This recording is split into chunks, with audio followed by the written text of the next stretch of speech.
I mean, not that I want to be dizzyingly eclectic in the kitchen, but I think it is impossible to cook, if you like eating, without borrowing a bit from here, a bit from there. And these flatbread pizzas are a vaguely Eastern Mediterranean take on, you've guessed it, an Italian idea. And the base is a bought flatbread. I mean, these are styled Mediterranean wraps, but obviously I'm not going to use them as wraps.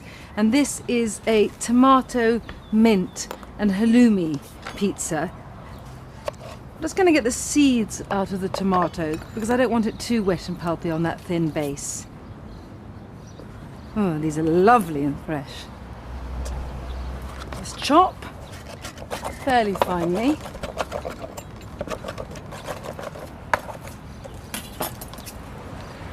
And just smooth these now pulpy tomatoes over the flatbread, and on top of the tomatoes something I love so much, some halloumi, which is intensely salty Cypriot hard sheep's cheese. Again, chop this very finely, or you can crumble it with your fingers.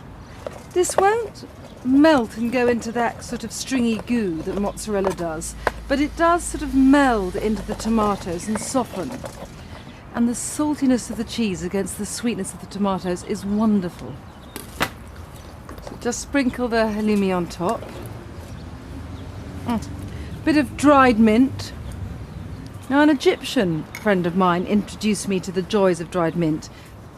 Just has a depth and sweetness that is lovely, and when this is cooked I want just to blanket it with some freshly chopped mint, and it's as if the freshness of that mint really complements this dried muskiness underneath. Aha, bit of olio, not too much.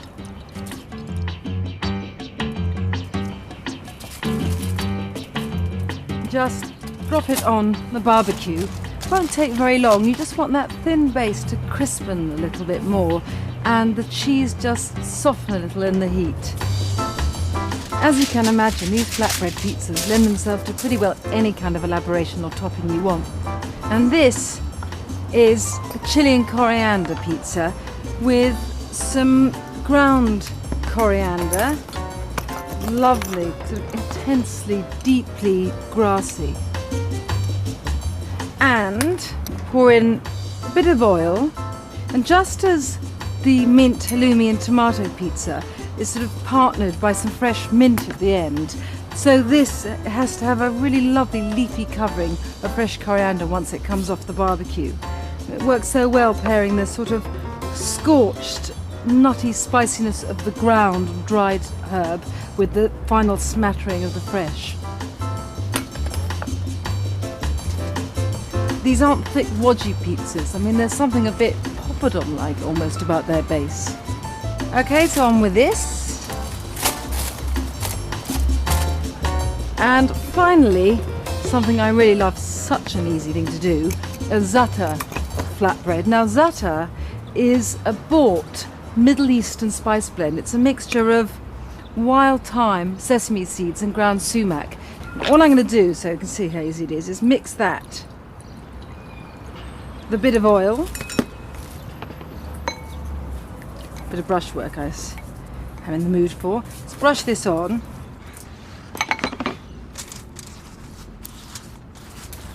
And this can join the other two on the barbecue now.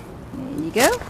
And it's really just a question of cooking until that thin base is even crisper and everything is beginning to ooze in and melt slightly, and the best eaten, I think, just cut into spindly wedges with, I don't know, a drink before dinner or lunch. I'm going to put this on just for a minute just to speed up the process because I'm too impatient, and start chopping my herbs to go over the pizzas when they come off the barbecue.